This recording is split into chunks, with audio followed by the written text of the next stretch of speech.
Welcome along to the Voice of Boxing podcast in association with the fantastic streaming platform that is Loungers TV. The episodes are coming thick and fast, and I've got a fascinating, terrific guest on today. Really looking forward to this. She's taken the world by storm in the last couple of years. Skye Nicolson.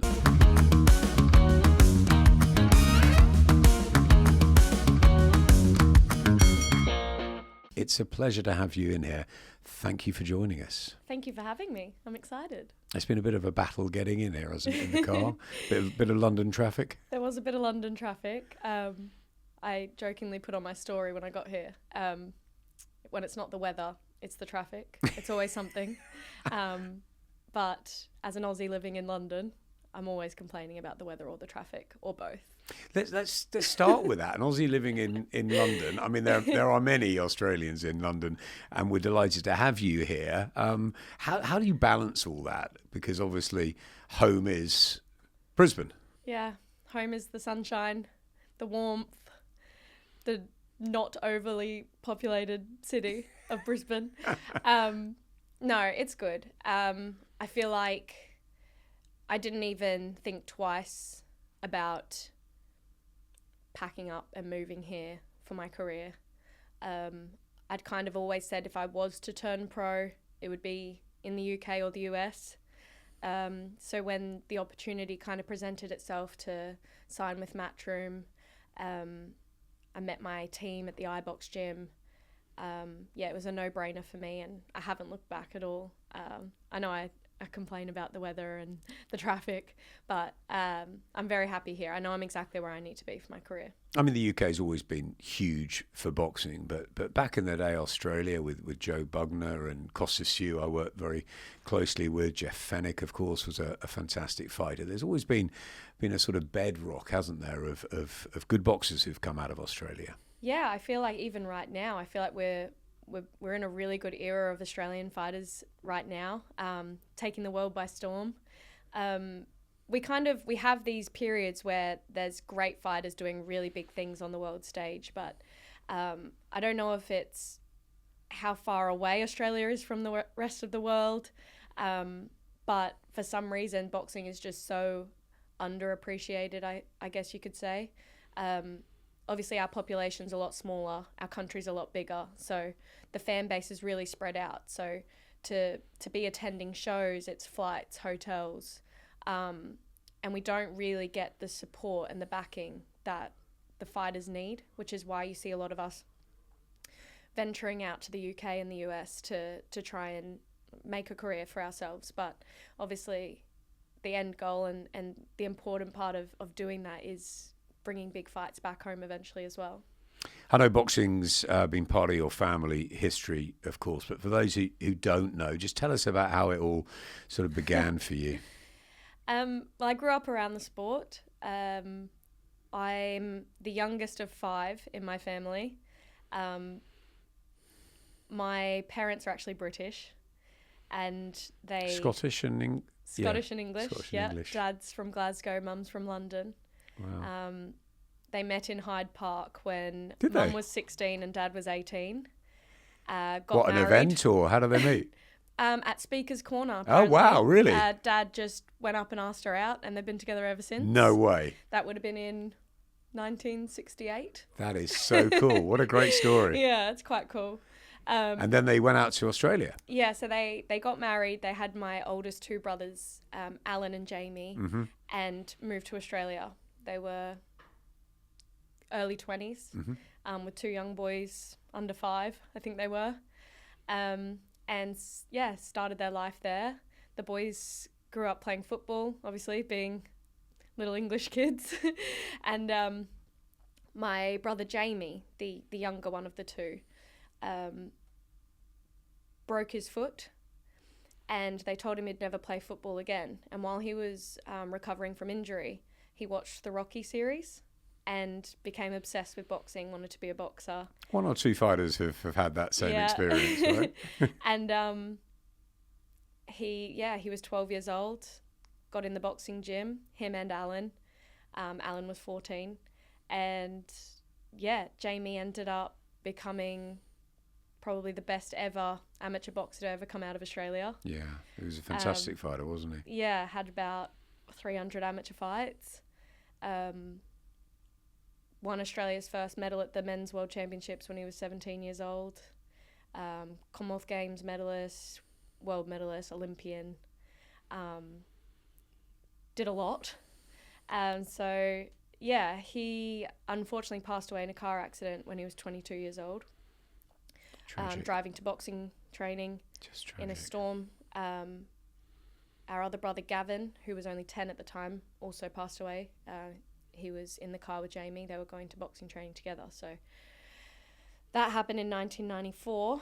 Have you talked to Darren Barker about this? Because obviously he had a similar experience. His brother was driving to, but I think home from an event, and it was late at night, and died in a crash, and they were inseparable. And Darren, the rest of Darren's career was always dedicated to his brother. Just horrendous, tragic, but horrible. And at this point, they were how old? They were 22 and 22 and 10. My word. So everything that Jamie achieved, he was also a school teacher. It's quite hard to even fathom what he did in such a short life. Yeah. But I obviously never met Gavin and Jamie. So you weren't born at that point? I wasn't born. I came along a year and a half later to mend Mum and Dad's broken hearts. Oh my word! It's this is such a story, right? Yeah, and so I grew up hearing all about my brothers. I kind of felt like I knew them. Yeah. I've always felt that way. I think just the way they're celebrated in our household, the way I grew up learning about them and their lives. Your parents sort of taught you the history, I guess. Exactly. And not even just my parents, but everyone around. So many people. Yeah. The lives that they touched. I would meet people and they only ever had the most amazing things to say about both of them. And I always felt so proud that they were my brothers when I would hear all these stories. But I think Jamie for me was always such a role model, just seeing how proud he made my family, my parents, hearing about his boxing journey and everything he did. Mum and Dad always said they were really happy I was a girl because I would never be kind of compared to them or anything, and I ended up kind of almost being Jamie reincarnated a little bit. But yeah, which in a way is lovely in such a sad situation for your parents to have that. As you said, you came along and maybe mended things and maybe were inspired to do that because of what he'd done before. Yeah, I don't think anyone ever expected me to be a fighter. I grew up around the amateur boxing scene. We were at the amateur boxing tournaments every Did you weekend. always like it as a real youngster? No. I had no interest. I was a little girly girl doing cartwheels at the back of the boxing shows on the weekends. I never saw females boxing. It was very, very rare to see. Yep. So it never really even crossed my mind that it would be something I would do. And my oldest brother, Alan, obviously, he is a boxing coach, an amateur boxing coach. So we have our own amateur boxing club that my brother coaches. There's a big boxing gym in my parents' back garden in Yatala, back home.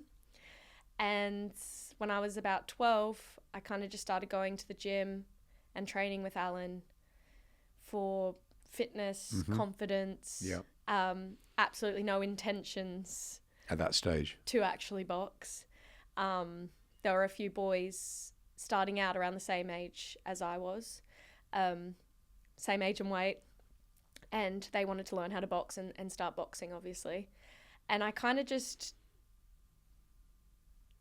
found myself wanting the same as them because we were doing all the same training. I started doing the partner work drills, the sparring, and when it was time for them to start getting their medical card and their blue books, as they were called, I'm not sure if that's what it is anymore, I was like, well, I want mine too. And no one could really say no, because I was doing everything they were The doing. competition, the challenge, yeah. And I was like, well, Connor and Jai are doing it, and I've been doing everything they're doing. And so I think in Mum and Dad's mind, it was like, there's not going to be another 45 kilo 12-year-old girl at the show anyway. Like, we'll get her a medical card, keep her happy. She's enjoying the training, whatever. So 8 weeks after I first started going in the gym, I weigh in at the first local show, and lo and behold, there's a 45 kilo 12-year-old girl. She'd already had 5 fights, so Mum and Dad were like, oh, like, you haven't had a fight. And Alan, my brother, he said to Mum and Dad, she'll be right. She's fine. She'll be okay. She'll be okay. Were you a southpaw then? Always. Always? I'm left-handed. Always? Always southpaw. That was natural? Very natural. Going the other way is not good for me. Won that fight. Had a taste of winning. Fantastic. She'd had 5. You were a debutant. Yeah. And in you went and loved it. Loved it. Never looked back. Never stopped. Never spent more than a few weeks out of a boxing gym ever since. But at that stage, as you said, female boxing was, I guess, for over here we had Jane Couch, and there were a few fights, but it wasn't taken seriously, really. I guess until probably London 2012 here, when Nicola Adams came through, Katie Taylor, had that amazing fight with Tasha Jonas and won gold. So did you, I guess your late brother was an inspiration and a role model, but did you think you could ever achieve something, or was it just, oh, maybe I'll do some amateur fights and see how we go? Yeah, it was exactly that. So this was February of 2008. So it was an Olympic year, but obviously women's boxing wasn't in the Olympics. It wasn't in the Commonwealth Games. No. And it was kind of like just my weekend sport, just like the same as if I was doing any other hobby, basically. But obviously that taste of winning, that feeling of, wow, I found something I'm good at, was quite exciting for me. I'd tried lots of sports growing up and I was always all right, but I was never the best. And I've always been quite competitive. And when I found something that I felt like I could be the best at this, it was quite exciting for me. And yeah, it didn't really get serious for a while. I was just enjoying the process. I was going to the tournaments on weekends, weighing in, hoping to get a fight. Sometimes I did, sometimes I didn't. That girl I fought on that first day, we ended up fighting each other 10 times. 10 times? 10 times, between the ages of 12 and 18. And how many wins for you? 7. 7 of the 10, okay. Yeah. So she got me a couple times in there. I think she's probably the only person ever that's actually beat me 3 times. So she can always... But probably the only person you fought 10 times. Definitely the only person I fought 10 times. There's been a few others that were close. That could be a bit of a record. I'm not sure I've heard that many times. 10 times. That's because you say, oh, in 10 times maybe she'd beat me once or she'd beat me twice. You've actually fought. We actually 10 fought times. 10 times. I know. Amy Wolfgram. That's her name. I'll never forget it. Where's she now? I believe I retired her, the 10th fight. That was it. She'd had enough. That was the end. We were in the youths by then. We were 17, 18. Okay. And she went off to other things. Yeah, I don't think she came back after that one. Did you think as a teenager that this might develop, or did you think, okay, or did you have ambitions to do other things career-wise? Yeah, so in 2011, so a few years later, I was 15. I got selected to represent Australia at the first ever Junior Women's World Championships in Turkey. So that was like the first kind of pivotal moment for me where I received the green and gold kit. I was representing my country. Really proud moment. Yeah, all of these feelings of, wow, like I'm actually an athlete representing my country. And that was a really big deal for me. And just seeing how proud I was making my family and my parents as well. I think that's always been a drive and a motivating factor for me. So going and doing that, I think, was that first wow kind of moment. And obviously, by the end of 2011, there was obviously talks about the women's boxing being included in the Olympic Games in 2012 as well. That's when it was turning, right? Yeah. So it was an exciting time. I was 15, 16.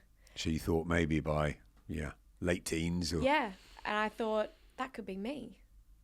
I could go to the Olympic Games. One of my favourite like little PlayStation games when I was 11, 12, 13 was Athens 2004, the Olympic Games on the PlayStation. And the almost realisation that I could be like those athletes in the team tracksuits on the podium and just like all of those feelings it very much consumed me from about 15, 16 years old when I realised that women's boxing was finally going to be included in the Olympic Games, in the Commonwealth Games, and the realisation that could actually potentially be me one day was really, really like it. I found my dream, basically. I found my purpose. I found what I wanted to achieve, and basically dedicated my life to making that dream a reality. Have you always spoken like this, or were you a shy youngster? Because you're really eloquent. You've obviously got real education behind you. You're a bright woman. Was that always? Were you a shy kid, or did you find boxing helped you confidence-wise? I think boxing definitely helped me confidence-wise. I was never shy, but I think boxing definitely made me a more confident person. When I first started boxing, training, I was being bullied a little bit at school. I look back now and I think a lot of it probably was insecurities of other kids in the school, but I really struggled with it. When I was 11, 12, they were calling me a man and stuff because I had like a deeper voice or a huskier voice. And I would like try to change the way I was talking and stuff to sound more girly. Kids can be cruel, right? Yeah. And that was a big part of why I even went to the boxing gym anyway. I don't want to say I was chubby because I wasn't chubby, but I probably that was like body image, all of that kind of stuff was definitely on my mind at that time. I was finishing up primary school, getting ready to start high school, and I was a little bit nervous about that. I've got 3 kids. My youngest is 13, and body image, and now social media, all of that. It's hard. Thankfully, that wasn't a big thing at the time. Obviously, there were like MySpace. Yes. Facebook was all kind of. But it wasn't what it is now. Yeah. Definitely isn't. It wasn't what it is now. But just little things like that, I think, killed my confidence a lot. And then boxing helped kind of build it back up. The first few years I was boxing, when I was in the early years of high school, so from 12, 13 till I was about 15, 16, I didn't tell anyone I boxed. Didn't you? You kept it quiet? Yeah, because I was embarrassed. It was a man's sport, a boy's sport. That's what Katie did. She was Kay Taylor between 11 and 13, and she dressed. They weren't allowed it in Ireland, and she dressed up as a boy. I mean, it's just crazy thinking about that now. But I think like that insecurity from that last bit of primary school where they were saying that I was like a man and a boy and stuff because of my voice and the way I talked. I didn't want that in high school. So I didn't tell anyone that I boxed because I didn't want to be looked at like I was a boy or that I was a man.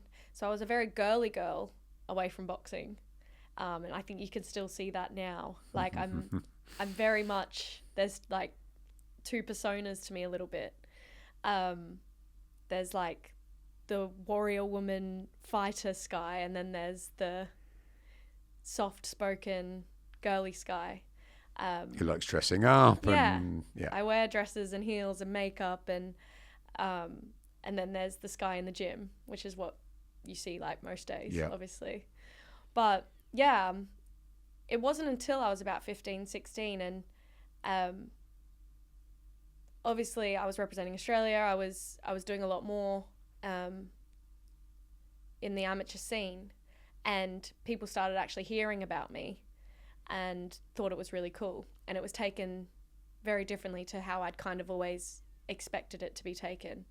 And yeah, I think because I was just a more confident person, I wasn't really a target for bullying and things like that anymore anyway.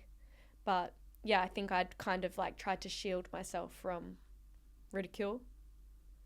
What did your parents think of this? They'd had this fantastic fighter who, unfortunately, they lost. So sad, but who was brilliant. Yeah.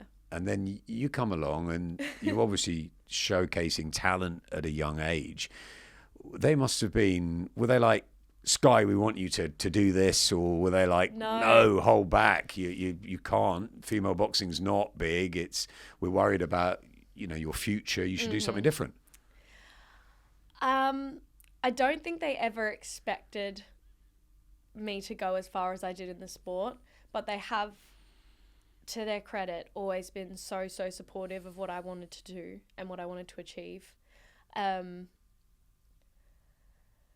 I think Dad was one of those old school guys that was quite against female boxing, but then obviously seeing me, how much I loved it, seeing that I did have talent and that I did have dreams and ambitions, he very much became quite an advocate for female boxing and women's boxing and for opportunities from the grassroots level.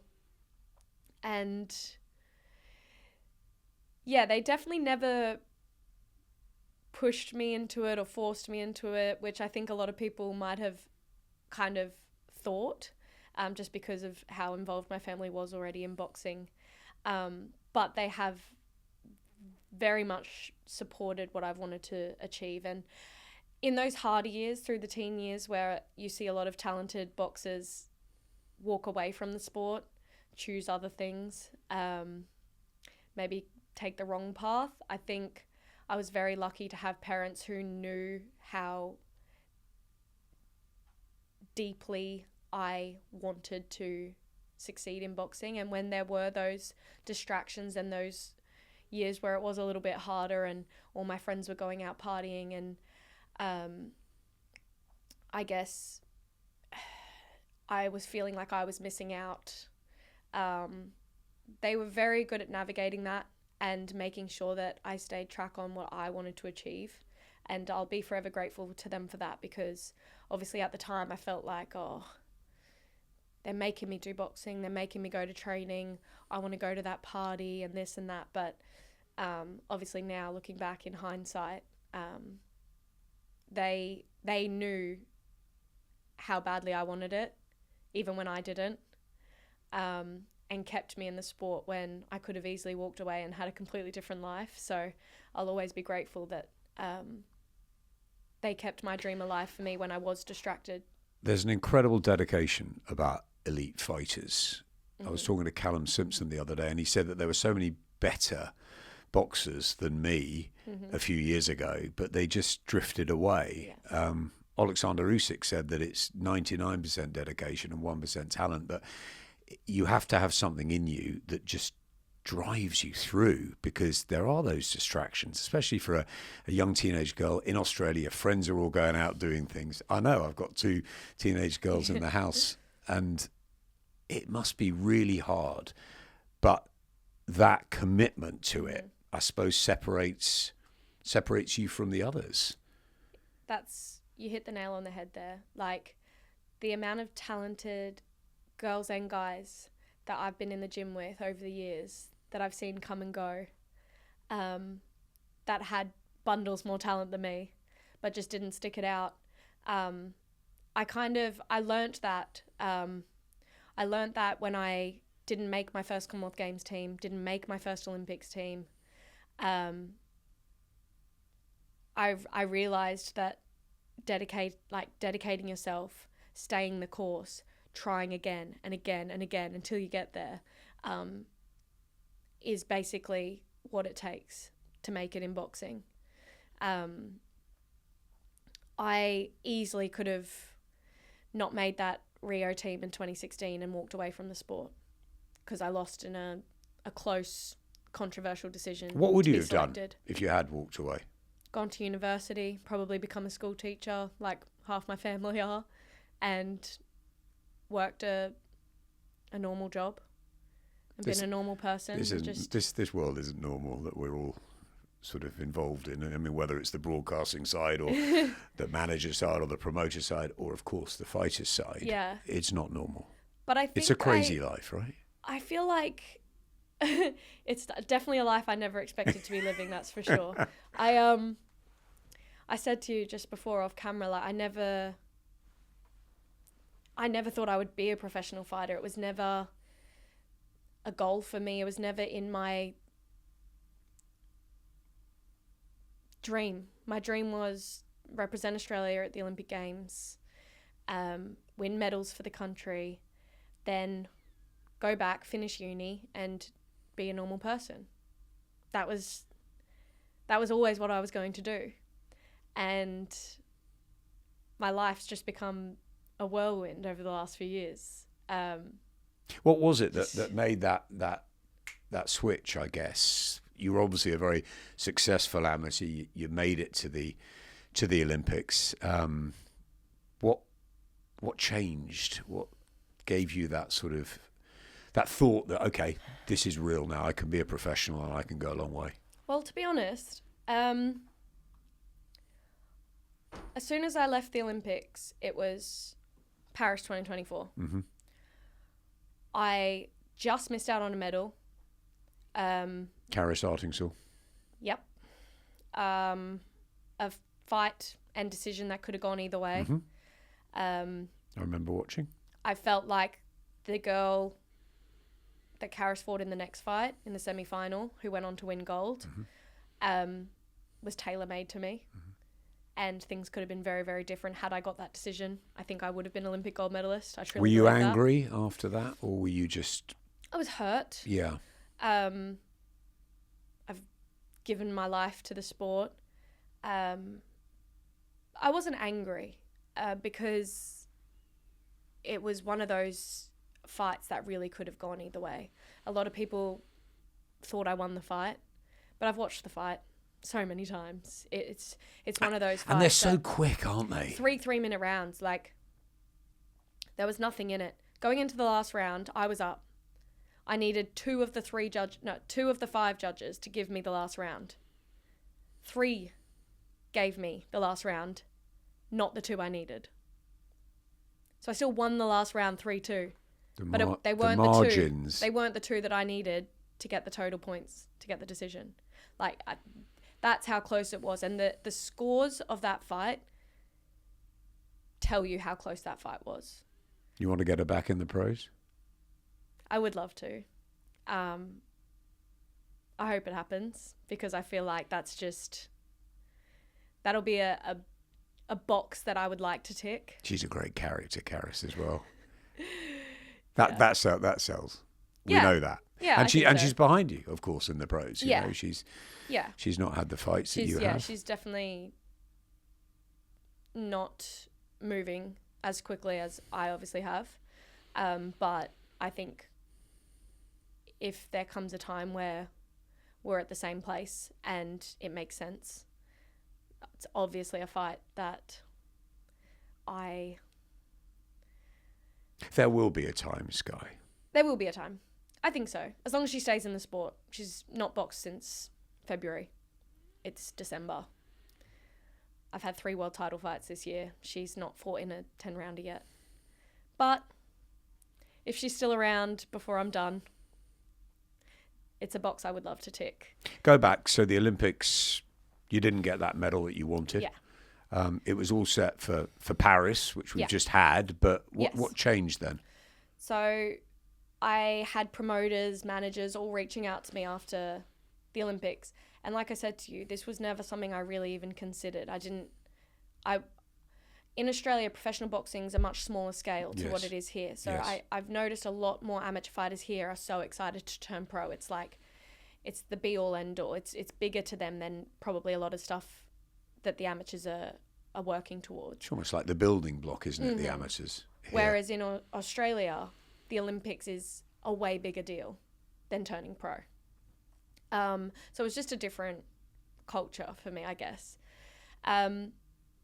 But I was kind of open to the conversations. I'm a very open-minded person. I kind of knew in my heart of hearts what I wanted to do, and that was to go on to Paris and get the Olympic gold medal that I very narrowly missed out on in Tokyo. And I had a few conversations. I spoke to managements. Most of them were UK based that were reaching out to me. I spoke to a few promotional companies, and one of them ended up being Eddie at Matchroom. And my conversation with Eddie, so basically everyone I spoke to before Eddie, well, actually including Eddie, but everyone I'd spoke to, I'd basically said, yeah, like, I'm happy to chat with you, but I'm not really interested in turning professional. I want to go on for Paris, and then maybe we could look at it again then. I said that to Paul Reddy, my manager. He was one of the first people to reach out to me. Had he just left Matchroom? Because he's made a great career for himself, hasn't he? I think he'd probably been 6 to 12 months out of Matchroom. Yeah. Not that long. And he impressed you? Yeah. I mean, we had a nice chat. We got along really well. I said, I'm not really interested in turning pro yet. I really want to go win the Olympic gold medal. That's my dream. That's been my goal. That's what I've dedicated my life to. And yeah, that was it really. And he said, okay, well, let's stay in touch and maybe we can do something after Paris. And that was it. Similar conversation with a few other people. And then when I spoke to Eddie, I said the same to him. I said, yeah, not really interested in turning professional. I'm doing what I'm doing. I didn't get the medal that I came for. I'm going to go back for Paris. And he said, women's boxing's buzzing right now. It's it's the perfect time to turn over. He was right, by the way. He said, let me just send you some numbers and have a feel for it, see what you think. And when he emailed me, he said in the email about the rule change. And he said, why don't you just come and give it a go? You've got 3 years till Paris. Come have a taste for the pro game, see what you think. And then if you still want to go back to Paris for 2024, you can. Mm. And that was kind of like a little bit of a light bulb for me, because I was like, what's there to lose? I can go and do this and still come back and get my Olympic gold medal. And that was kind of where it all changed, really. And I thought I could actually consider this. And it was a good offer. It was a great offer. Something I had never really even considered or imagined that it would be a career for me, boxing, because it's just always been my hobby and something I've loved doing. And it's never been about making money or it being my job. So with that, I had pressure. It's a passion, right? Exactly. It's a passion. Yeah, it was my passion. Well, it is my passion. I had pressure from another promoter who matched Matchroom's offer. So then we were in negotiations. I went back to Paul. I said, actually, I've had these offers and I'm kind of considering it. I think I'm still going to do Paris, but I just thought, you know what, like I was offered a 2-year deal. So Paris was in 3 years. And I feel like, why not? And we ended up getting a great deal in the negotiations and packed up my life and moved to England, basically, and have never looked back. I was still very much in the back of my head going to Paris for a long time. And as it got closer and closer, my dream completely changed. And it wasn't unfinished business. It was new business now. It was closed chapter. Mm. The gold medal isn't what I want anymore. It's the belts. And that was something, honestly, 2021 Skye would never, ever believe. But It's amazing how you can adapt and change Yeah. with different opportunities. And I'm just thinking back when you were speaking about Eddie saying this is the time to go, back to when Katie turned professional with us at Skye. It was 2016, and it was a sort of risk in a way. Not everyone thought we were great for doing it, but I remember at the time on the team at Skye, there were some fantastic women behind the scenes, directing and production managing and all that. And I was a big advocate of women in Skye. And I'd been at Katie's and some of Nicola's fights before, and I thought this is the chance that we've got, and there's going to be some fantastic talent coming through. I'd worked with Savannah Marshall for a few years, and Tasha Jonas and Chantel Cameron and Terry Harper and all these. And suddenly it just evolved. And within a year or two, with Katie sort of leading the way, it all changed. Yeah. And these, not just unbelievable chances and opportunities and right chances came for the women, but there were just some phenomenal fights going on as well. All the matches were just kicking off. It was great. And it's just built and built and built. Yeah. And so he was right. At that time, that was the moment to go pro. Absolutely. And not hang around for Paris. Yeah. I honestly have absolutely no regrets. Like, I believe it was destiny, really. I believe I was meant to make that call, make that decision. Like it was like it was already written for me. And I was just following that path. What did Mum and Dad say? You're packing up your bags, you're going over to Honestly, to England. I bet they were like, they were obviously excited, but also a longing, a missing, or what were they? I promise you, The little girl. They never ever wanted me to turn pro. And I think that was a big part of why it was just never something that I considered as well, because they saw all the cuts and the violence of professional boxing, and I was so scared to tell them that I was doing it. Like, so scared, I can't tell you. I didn't even tell them I was having those conversations with promoters and managers. Really? Until it was done. Because I just knew that if I gave them any kind of say, they would talk me out of it. Who did you tell first, Mum or Dad? I'm trying to remember now. I actually think it was in the family group chat. Because I was too Surprise. scared to their face. But I was basically like... You're hiding behind the WhatsApp. Yeah. I said, I've decided to sign a 2-year professional contract and I'm turning pro and I'm moving to the UK. And the reaction was? Are you mad? Are you joking? Ring us right now. But honestly, I'm so glad I did that. And I'm so glad I didn't let anyone talk me out of it or talk me around it, because my parents absolutely love it as well. They've been coming to all my fights around the world, still being my biggest supporters, probably more so now than when I was in the amateurs. They never came to any of my tournaments in the amateurs. I wasn't fighting in the most exciting places, Kazakhstan and wherever else. But they've been to New York, they've been to Vegas, I'm sure they have. They've come to all these amazing places I've been fighting, and they absolutely love it. I think they had this conception of what pro boxing was, and I said to them, I was like, it's going to be the same. I'm not going to get hit. And I feel like I've kept my promise pretty good so far. Touch wood. But yeah, no, it's been an unbelievable few years now, and absolutely no regrets. Haven't looked back, and excited for what's still to come. I can't wait to meet them at a fight soon.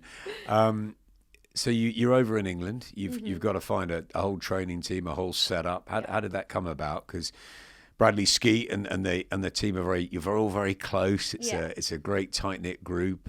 It seems like whenever I see you in pictures, in videos, everybody's happy, and, Really and a good happy energy. team is It's great so energy. Good, honestly. I was actually over in the UK when I signed with Matchroom. I was here with the Australian team. We were in a training camp in Sheffield. Again, this is what I mean. I just feel like everything just happened the way it was supposed to. It was like it was meant to be. But I was here training with the Australian team up in Sheffield. The week I got there, Matchroom had Terry Harper versus Alicia Baumgardner in Sheffield that weekend. So obviously they invited me and the team to the show. Got a little taste for what it was going to be like. It was all very exciting. I met Paul, signed with Paul, obviously, and he had Kevin Ajako fighting in Liverpool. I think it was a Katie Taylor show.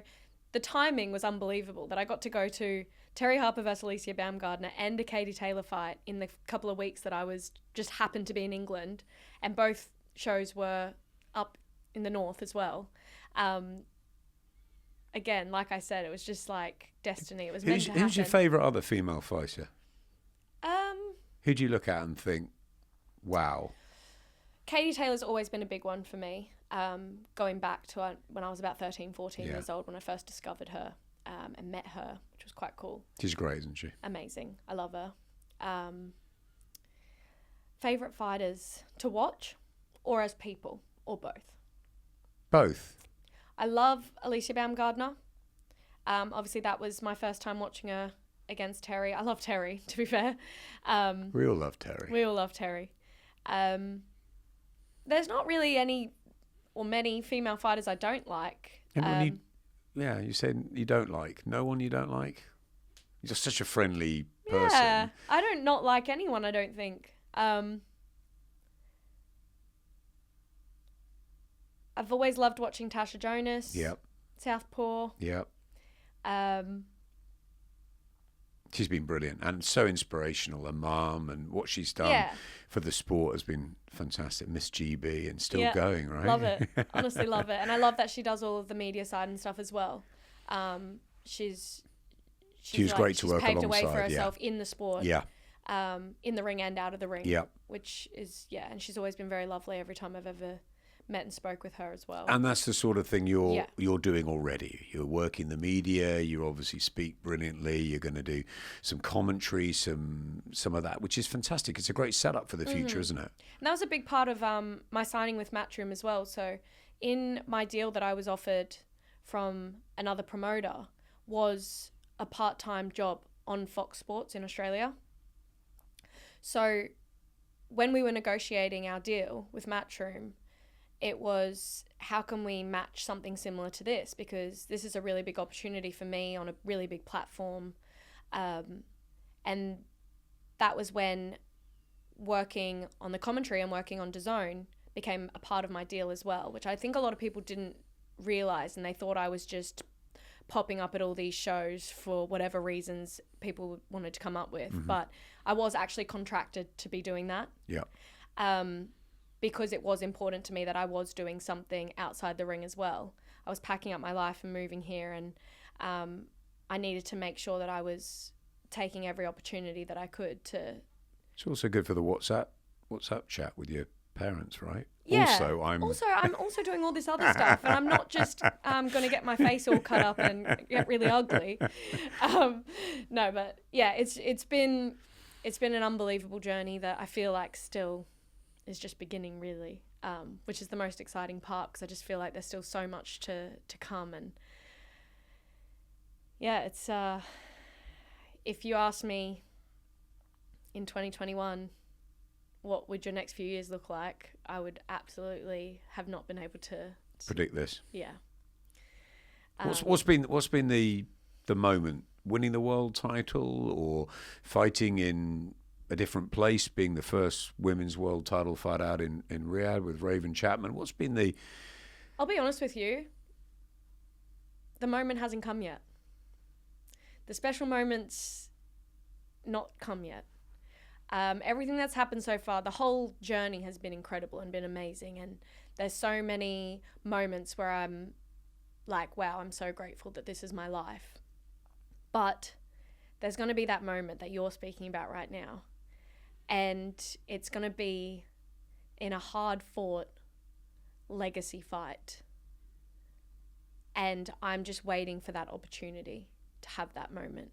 I haven't got out of second gear in a fight yet, and I feel like I haven't had that moment where I'm at the end of the fight like, oh my God, I did it. I haven't had that yet because I haven't been challenged to that level yet. And for that moment, I need the right dance partner for that, and it hasn't come yet. We've thought it might a couple of times now, but it's going to be a type of fight with the likes of Amanda Serrano. Never want to say Katie Taylor but that type of fight. Business is business. Business is business. I don't want to disrespect the Queen. Of course not. Of course not. I would never. Of course not. But that kind of fight, I think that's when that moment will happen and will come. But right now, everything that's happened, I already knew was going to happen before it happened, if that makes sense. Skills pay the bills, Southpaw style. Is that sort of what it's been so far and will continue to be, do you think? The IQ, the ability. A lot of people thought Raven Chapman would be too much for you, too aggressive. Is it just that pedigree maybe that you've had, the intelligence that you obviously have outside of the ring that you're using inside the ring now? I think a lot of people thought, oh, she's just an amateur boxer, counter boxer, point scorer, whatever. But having 10 rounds is the biggest advantage to my style that you could ever believe. Like that fight with Karis Artingstall, for example. If I had 10 rounds, I would have won the fight 8 rounds to 2. Because it takes me a couple rounds. I don't know if you've noticed. It takes me a couple of rounds to work them out. But once I've worked them out, they have absolutely no answer. And I promise you it's going to be like that for a very long time. I love your confidence. Thank you. Raven wasn't sure it was real. No, and I think, yeah, I mean, as I said, a lot of people thought Raven would do it, and maybe if it was 10 threes, they were saying Raven would do it. Are you for the move to threes, or do you like the twos? Do you think it's?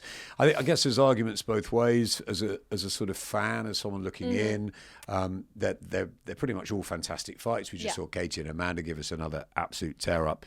20 minutes of action is so short. They're hard to score. I think sometimes the rounds. Not with me. No, maybe not. Equality, though, 12 threes, some are calling out for. Most of the women I talk to want to do 3-minute rounds. What's your take on it? To be honest with you, I feel like 3-minute rounds suits my style even better. It was quite an adjustment for me going to 2-minute rounds from the 3-minute rounds in the amateurs. Obviously, we've got more rounds. But I'm a patient fighter. I set traps. I set up my shots. I'd have absolutely no problem with 3-minute rounds. And that's another thing that I find quite funny when people say, yeah, but if she was doing 3-minute rounds, she wouldn't be able to do this or do that. It's like, I would do it even better. Would you like that challenge? I would love that challenge. Yeah. But I love that 2-minute rounds makes women's boxing exciting. I love that women's fights steal the show all the time because of that forced action. Not necessarily in my fights, but other women's fights. They're exciting, right? And I think while the talent pool isn't as big as the men's, that lower level, the girls coming through, the 2-minute rounds is exciting and it makes good fights, which keeps women's boxing relevant. We want to see you in really exciting fights. You talk about that moment where you're going to know you've gone through that sort of hard sort of war to get the result. I want that too. Let's start making them. 2024 has been an incredible year for you. World champion, these amazing moments around the world. Your profile's, gone mad, and it's wonderful to see. But the future's out there, and you want these legacy fights, the dance partners you talk about. What is 2025? What are we going to see, Skye? I think first out will be about March time. I really, really want the Tiara Brown fight. She's been quite outspoken, hasn't she? She sort of followed you for a while. Yes. She obsessed by you? She's dedicated her Twitter account to me.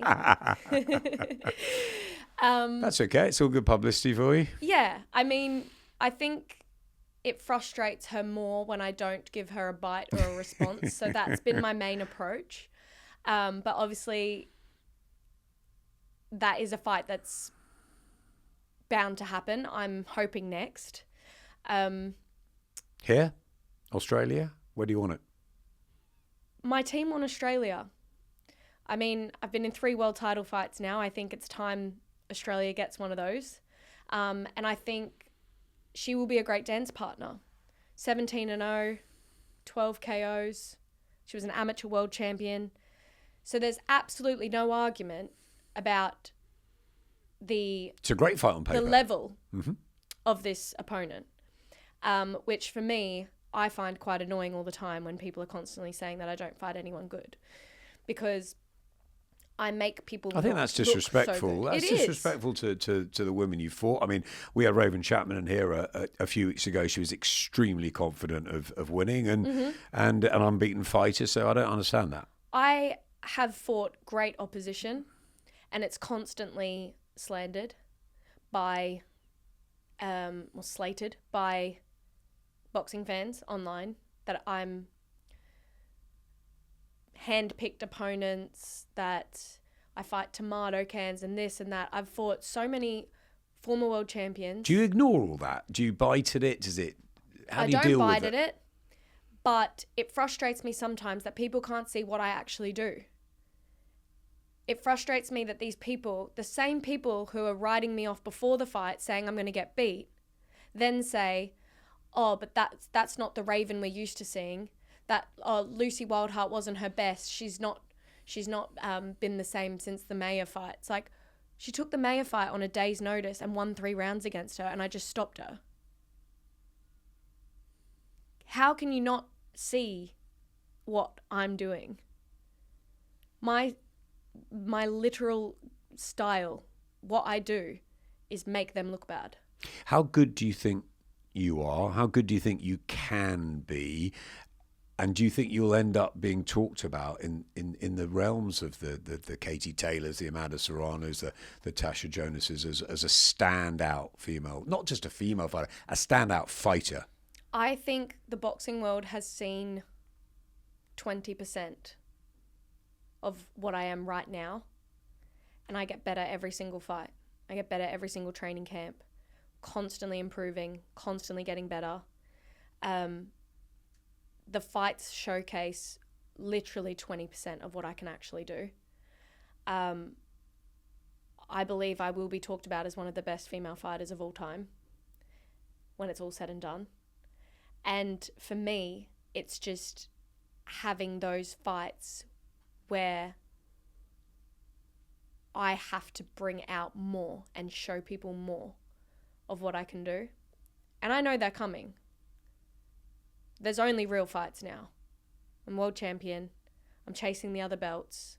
I plan to become undisputed before the end of 2025. And to do that, I'm going to be in real fights. So it just depends if those opponents can bring something that I haven't seen before. So the nice girly girl is gone now. It's a very steely way that you say that. I'm very serious about my goals. I'm very serious about what I know I can achieve. And I don't feel like I have to prove anything to anyone. People always ask me, do you feel pressure to be getting these girls out of there and stopping them instead of just cruising to victory? It's like, I'm not going to make a fight harder for myself if I don't have to. That's on them. I'm winning. I'm keeping my brain cells. I'm still looking pretty. I'm not going to purposely make a fight hard for myself if I don't need to. That's on them. They need to make the fight harder for me. And then you'll see more, because I'll have an answer for that too. But they're not doing that. But I think there are plenty of women that do look up to you. I'm close to Sophie Alish, who's just turned 23. She's obviously at a sort of more embryonic stage of her career.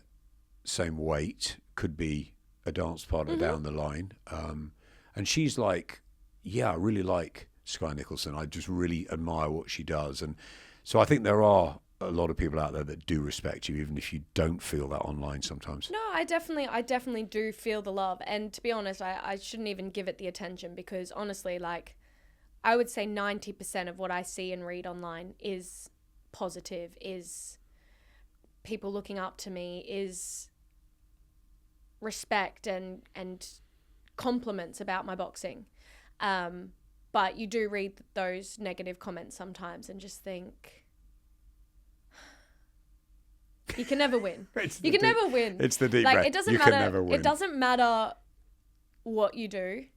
There's always going to be someone saying something. Correct. And if I decided to go into a fight and just go, fuck it, change basically, it, yeah, and just come in and have a tear up, people would be like, what is she doing? Mm-hmm. Why is she doing that? Mm-hmm. Why is she getting hit when she doesn't have to? Why is she putting herself there? And it's like, you can't win. So you can't win. I mean, I may as well do it easy. Yeah. And stay cute. And listen to those who you respect. Exactly. Fame, money, or legacy? What is it for you? 100% legacy. I've never been driven by fame. I've never been driven by money. They've never been a motivating factor for me at all. For me, it's always been about achieving what I set out for myself. It's been about knowing what I'm capable of and respecting myself enough to go after that, and give 100% of myself to that. The money, the fame, I definitely don't want fame, to be honest. I understand the importance of myself being a brand, being a profile, because it's important. This is a business, but it's definitely not a priority for me or something that I aspire. I knew the answer to the question before I asked it, so I thought so too. I'm glad you gave me that. 2025 is going to be exciting. Christmas is going to be fun back home. Yes, going home for Christmas. It's the middle of our summer, so it's mid-30s. Can't wait. I've always wanted to go over in January because it's such a great sporting. You've got the Aussie Open, you've got the cricket sometime. It's fantastic time. It is a dream of mine to do that in January. Well, I will be back in England on the 7th of January to start camp, so I won't be enjoying much of our beautiful summer. That's in Bradley January. and the team saying, you're back. Yeah. That's it. Hard Eddie work Lamb, begins. Bradley Skeet, they'll have He's me. a good guy, Eddie, isn't he? Yeah, honestly. They're nice people. I've struck gold with my team. Mm-hmm. They're I couldn't ask for a better team. We have such a good dynamic. Obviously, Eddie cornered Brad for majority of his career. Yep. So to have them as a team, like the trust between those two, my trust in them, we just have. You got Eddie, you got Frank Smith, you got the whole of Matchroom, the machine behind you. Mm-hmm. I know them all so well. It's a fantastic setup. So you feel like surrounded by the right people. Yes. And Mum and Dad have got to be happy about that. They are. You're in good hands. They're honestly so grateful that I've got the people around me that I have around me here. They've become quite close to my whole team as well. Obviously, being at all my fights and around my fight weeks, they know that I've got really good people around me, and I think that makes it easier for them to have their baby living on the other side of the world. But no, I am so lucky. Eddie Lamb and Jenny, his wife, they're like basically my adopted parents here, and part-time owners of my little sausage dog while I'm off traipsing around the world all the time. So they live right around the corner from me. Brad's become like my best friend. It's just like I've got a really good community around me. Even all the boys in the gym that I train alongside, Sam Noakes, Henry Turner, Will Hamilton. Henry Turner was unlucky the other night. Oh my God, he boxed so well. I was gutted for him. I know. Gutted for him. But like when something like that happens, like that's the whole team feels that as well. Like we are so close. we're like a little family at the iBox, and with the madman Al Smith as well, of course. You didn't get gold in the Olympics, but you've struck gold. I really have in life, right? Yeah, it's all I going really have.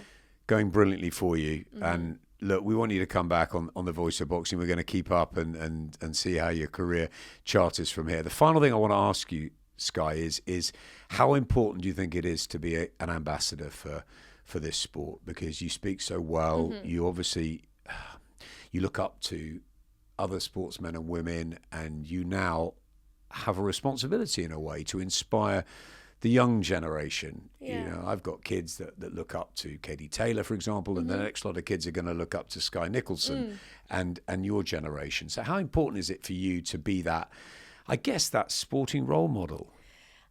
I honestly never thought it would be me, and it's such a surreal feeling, but I do take that role with such great responsibility and pride that I can be that positive impact on someone else's life, someone I may never even come across or meet. I have young girls sending me stuff to sign for them to decorate their rooms, their bedrooms and things like that, and I just can't believe that that's actually my life. It's very humbling, but it also makes me very aware of everything I'm doing, the way I present myself, the way I go about life out of the ring, in the ring, being someone that can be that positive role model on those young girls, young people, I should say, not even just the young girls. Obviously the young girls, it means a lot to me because I know that I'm helping grow the sport as well. But even just in life, not even in boxing, but just letting girls know that if they have a dream and they have something that they want to achieve, that it is possible, and being that proof, being that living proof to them. It's been a big realization for me lately, especially, but I've said it a few times now, like being that person like Katie Taylor has been for me and so many other girls. If I can be that person to one other girl, then that means more to me than any world title I could win, any belt I could be holding. That's legacy for me. The results in the ring are always going to be special, but to know that you've touched the lives of people that you've never even met, and inspired them to go on and achieve what they go on and achieve, and do in their life, to the point that they might end up doing that again. And it's like that knock-on effect, to be part of that process and to know that you've done that for somebody else and positively impacted their life. I think that's more than anything you can achieve in the ring, and hopefully something that I can leave the sport knowing that I've done. It's been an absolute pleasure. Love chatting to you, and I really do hope that we get to commentate together one day soon, because that'll be fun. I would love that. Be really good, wouldn't it? Skye on Skye. Thanks for coming in. Thank you.